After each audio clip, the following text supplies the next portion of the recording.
Dans ce coffret, vous découvrirez 78 cartes magnifiquement illustrées et imprégnées de l'énergie des 5 éléments, le feu, l'air, l'eau, la terre et l'éther ou l'esprit. Chacune de ces cartes vous présente des symboles riches en signification qu'elle vous invite à explorer. Le livre d'accompagnement vous révèle différentes méthodes de tirage ainsi que le message et l'enseignement délivrés par chacune des cartes. Ce tarot des 5 éléments est un outil puissant qui vous aidera à approfondir votre connaissance de vous-même, à développer votre intuition et à prendre les décisions les plus pertinentes. Voilà, donc Melinda Lee Holm, elle étudie et pratique les tarots depuis plus de 25 ans et convertit son expérience en conseils pratiques. Son travail a fait l'objet d'articles dans Vogue, InStyle, WWD, Condé Nast Traveler et Hollywood. Voilà, donc on a 78 cartes, un guide d'accompagnement dans une très très belle boîte qui se ferme comme ça, elle est magnétique.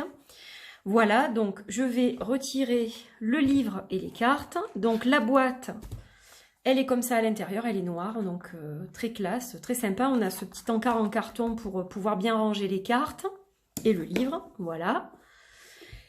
Et donc avant de regarder les cartes, on va regarder un petit peu le livret qui est vraiment sympa car il est tout en couleur, vous allez le voir. Voilà, il est très joli, on a des illustrations derrière. Donc le tarot des 5 éléments, vous voyez. 78 cartes pour favoriser l'intuition, la créativité et l'accomplissement de soi. Illustration de Rohan Daniel Ison. Donc Melinda a fait le livre. Donc on a des remerciements ici. La table des matières. Voilà. Et donc on a l'introduction à ce tarot. Des infos pour utiliser le jeu. Donc le lien avec les éléments. Voilà. Par exemple, pour le feu, allumer de l'encens ou des herbes purificatrices, ou encore pour la terre, poser une pierre de votre choix sur le jeu. Voilà, vous voilà maintenant prêt à commencer. Donc là, c'est pour lier le jeu avec les éléments. On vous invite à utiliser des éléments. Voici les symboles alchimiques des éléments. La formulation des questions, ça c'est très important. Je pense qu'on ne le dit pas assez. Il y a des façons de poser les questions. Suivez les éléments, voilà, comme des personnages. Chez l'apothicaire, il y a plein de choses intéressantes. Les tirages, donc vous en avez plusieurs qui sont bien expliqués, illustrés aussi. Voilà. Alors ça, c'est très très intéressant et je vais insister là-dessus. On a toutes les cartes au niveau des arcanes majeurs ici et on a la correspondance avec les lettres hébraïques, voilà, avec leur prononciation. Donc vous avez la lettre, la prononciation et l'interprétation ésotérique hébraïque. Donc je trouve ça assez sympa. Les signes astrologiques et les planètes.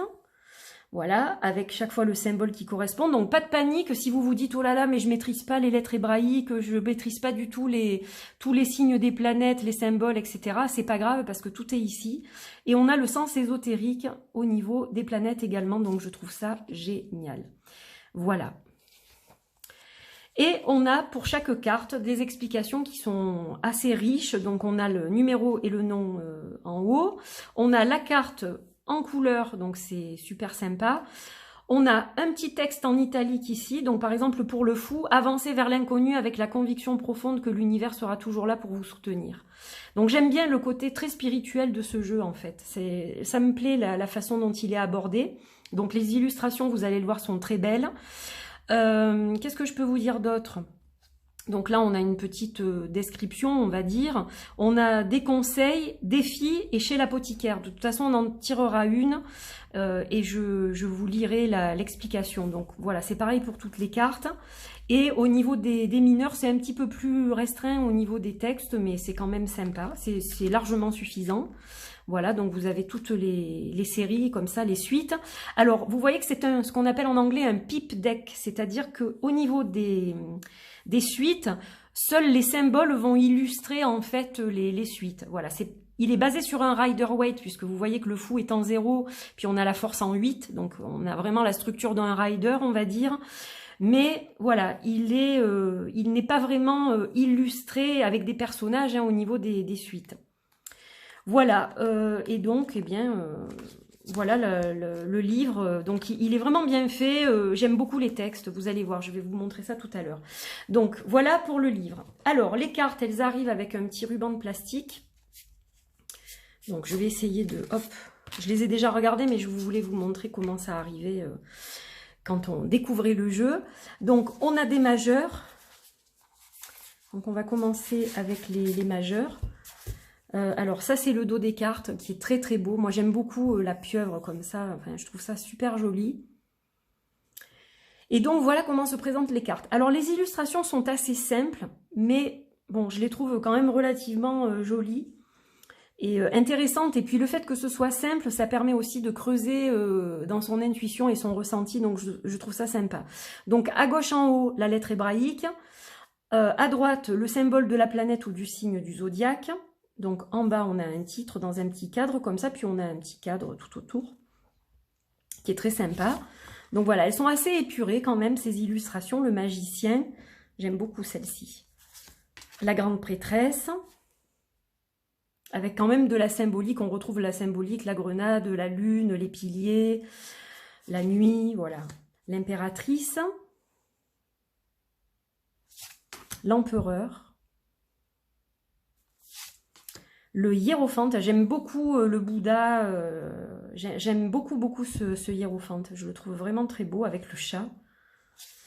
Les amoureux, alors j'aime beaucoup ce côté blanc et noir, ce côté yin-yang du coup, hein, ça me fait penser vraiment à ça. Donc le complément féminin-masculin aussi, les amoureux. Le chariot, qui est très joli aussi. La force, bon, évidemment, le lion, elle est magnifique, hein, voilà. J'aime énormément. L'ermite, j'aime énormément aussi. C'est là où je me verrais bien me retirer de temps en temps, vous voyez. Ouais, ça correspond à ça. La roue de fortune, qui est assez sympa aussi, avec plusieurs animaux différents. Voilà, on a un petit peu tous les éléments aussi. Souvent, le renard représente l'élément feu. Donc, voilà, pour moi, on a vraiment les 4 éléments. La justice, avec le cœur et la raison, hein, très bien représenté. Le pendu. La mort, j'aime beaucoup cette carte de la mort. Je la trouve très originale, en fait. Avec l'abeille, j'aime beaucoup. La tempérance. Ben ouais, quand on est paisible comme ça, équilibré, hein, c'est vraiment... Elle me rend zen, cette image. Le diable. La tour. Je la trouve aussi sympa, cette carte de la tour. L'étoile, magnifique, avec encore une abeille ici. Très très chouette. Elle est très très belle, cette carte. Très originale aussi, avec le signe, j'aime énormément. La lune. Petit côté Halloween, là, avec la citrouille. Le soleil, alors autant une est lumineuse, autant l'autre est sombre, mais vous voyez, on a le reflet de la lune, l'appareil avec le soleil, je trouve ça assez sympa. Le jugement, très particulière, hein, cette carte du jugement, avec tout ce qu'on a enterré là. Pour moi, je vais vous dire ce qu'elle m'évoque. Elle demande à prendre conscience de tout le mal qu'on fait à la Terre, en fait. C'est quand est-ce qu'on va se réveiller et arrêter de lui faire des misères. Enfin, c'est vraiment ce que j'entends quand je vois cette carte. Et le monde, qui est très très belle aussi. Voilà, donc là, vous avez vu les majeurs. Avant de passer aux mineurs, on va les mélanger pour que je puisse vous lire une partie du texte, du coup. Comme ça, vous voyez un petit peu ce que ce joli livre illustré en couleur renferme aussi. Allez, on va couper, on va tirer un arcane majeur. On a tiré le chariot. Alors, le chariot, donc... Hop, hop, hop. Alors, le chariot. Vos efforts sont payants, vous allez recevoir du soutien, passez le relais et restez confiant. Moi, j'aime beaucoup ces petites phrases en italique, en fait. Je les adore. Donc, je pense que je vais travailler avec ça au départ. Le chariot vous emporte vers l'avenir. Il est orné de décorations spécialement créées pour vous. Vous pouvez embarquer sans crainte.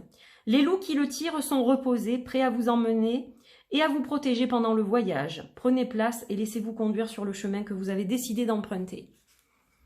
Alors, les conseils. Vous avez beaucoup accompli par vous-même, mais avez atteint un point où vous ne pouvez plus continuer sans assistance. Par chance, l'aide est là, qui attend que vous fassiez appel à elle.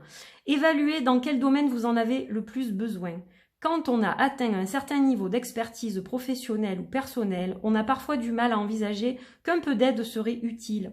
On a tellement l'habitude de tout faire seul qu'il ne nous vient pas à l'idée qu'il puisse exister un autre moyen de procéder qui soit à la fois plus efficace et plus fécond. Défi. On a parfois du mal à se faire confiance, le scepticisme est le reflet d'un manque de confiance en soi. Quand on sait se fier à son instinct, on sait reconnaître les situations où il est judicieux de se faire aider. Et chez l'apothicaire, la chicorée lève les obstacles et favorise la chance et le succès. On peut boire sa racine séchée et moulue comme du café, ou la manger comme un légume. Les variétés à feuilles, endives ou salades sont très répandues. Donc vous voyez, ça c'est vraiment sympa. Alors j'aime beaucoup chaque fois le défi. Donc qu'est-ce que vous devez faire pour vous aider en fait, hein, c'est un peu ça. Et chez l'apothicaire, on a chaque fois des petites astuces, je trouve ça super sympa. On a une plante, on a un arbre qui est associé à la carte et on vous dit comment l'utiliser et ce que vous pouvez en faire en fait pour que ça vous apporte quelque chose de bénéfique. Hein. Donc voilà, c'est vraiment sympa. Et donc à présent, nous allons regarder les mineurs. Donc on va commencer par les coupes. Alors les as sont très beaux, donc ils sont un petit peu différents du reste des cartes. Voilà l'as des coupes, magnifique. Et donc pour les cartes des suites, ça se présente comme ça. Donc on a le symbole de l'élément, donc les coupes ici. On a le symbole de l'élément en haut à gauche. En bas à droite, le numéro de la carte. Et donc derrière, vous voyez l'élément hein, en question. Donc là, on a de l'eau par exemple. Donc on a à peu près la même chose pour toutes les cartes. Mais bon, je trouve ça joli au niveau des couleurs. Il est très très sympa. Et vous allez voir que pour les... Je vais y arriver. Pour les personnages de cours, donc on n'a pas de personnage non plus. Voilà, là on a le page par exemple. Avec une espèce de couronne comme ça en bois. Avec des pierres. Là, on a le chevalier avec un casque chaque fois, donc c'est facile à repérer. Et puis, on a ce côté enflammé du chevalier, hein, le côté enflammé du chevalier des coupes, voilà, le séducteur un peu. On a la reine et on a le roi, voilà, les couronnes sont différentes. Donc, voilà comment ça se présente. Au niveau de l'as, donc là, on a l'as des épées, elle était à l'envers. D'ailleurs, elles sont à l'envers, je suis en train de me dire, je sais pas, j'ai dû le... Hop, voilà. Donc l'as des épées, très chouette aussi. Et là, on a donc un ciel avec des nuages et puis les épées ici. Donc toujours pareil, le symbole, le numéro de la carte. Hop, je me décale, sinon vous n'allez rien voir du tout. Voilà, donc très chouette aussi. Vous voyez, le 5 d'épée, on retrouve ce côté un peu bagarre. Donc c'est quand même lisible hein, à peu près. Bon, si vous ne connaissez pas trop le tarot, je vous invite à bosser avec le livre dans un premier temps. Et là, nous avons donc toujours le page avec la fameuse couronne, le chevalier avec le casque et toujours ce côté enflammé. Donc, ça représente bien les chevaliers qui sont en mouvement, hein, plutôt assez énergiques. La reine, le roi. Et nous avons les bâtons, donc l'as des bâtons. Qui, ouais, je sais pas, bon, peu importe le sens, de toute façon, la carte est très belle. Ensuite, on a le 2. Donc voilà, très enflammé, l'élément feu derrière. Hein. Les couleurs sont sympas, les dessins sont sympas. Il est vraiment joli ce jeu. Il a une belle énergie, je trouve. Et donc les cartes de cour, donc toujours pareil, la petite couronne ici, le chevalier avec le casque, la reine, le roi. Et enfin, les pentacles. Donc là, nous avons l'as avec cette jolie pièce d'or avec la pieuvre, octopus. Là, nous avons le 2. Donc, on voit la terre avec les racines. Le 3. Le 4. Le 5. On voit des différences de taille avec les pentacles. Le 8. 9, 10, et là, nous avons les cartes de cour, donc le page, le chevalier, la reine et le roi. Voilà pour les cartes des suites et les cartes de cour. Donc voilà, ce jeu est vraiment sublime hein, au niveau des illustrations. J'aime beaucoup sa simplicité. J'aime le fait qu'il soit relié aux éléments. Voilà, je le trouve vraiment sympa. Les couleurs sont vraiment chouettes. Et la qualité est aussi très bonne. Voilà, au niveau du papier, on a une excellente qualité. Elle glisse bien. Voilà, il se mélange super bien. Facile à mélanger. On a des cartes qui sont un petit peu plus grandes que des cartes de tarot normales. J'ai pas de tarot normal là, non, j'en ai pas. J'aurais voulu vous faire la comparaison, à moins que, si, j'en ai un là. Ah, hop, voilà, on va regarder. Je vais vous montrer ce que ça donne avec une carte standard. Hop, donc vous voyez, là on a une carte standard et là on a le tarot des 5 éléments. Oui, des 5 éléments. Voilà, puisqu'on a les terres aussi. Donc voilà, on a quand même une marge d'1 centimètre, je dirais à peu près. Donc voilà, on voit que c'est quand même un petit peu plus grand que des cartes de tarot classiques.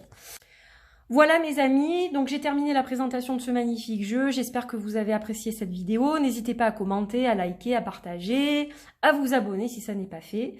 Et je vous dis à très vite pour d'autres vidéos. Merci à vous de votre fidélité. À bientôt. Bye bye.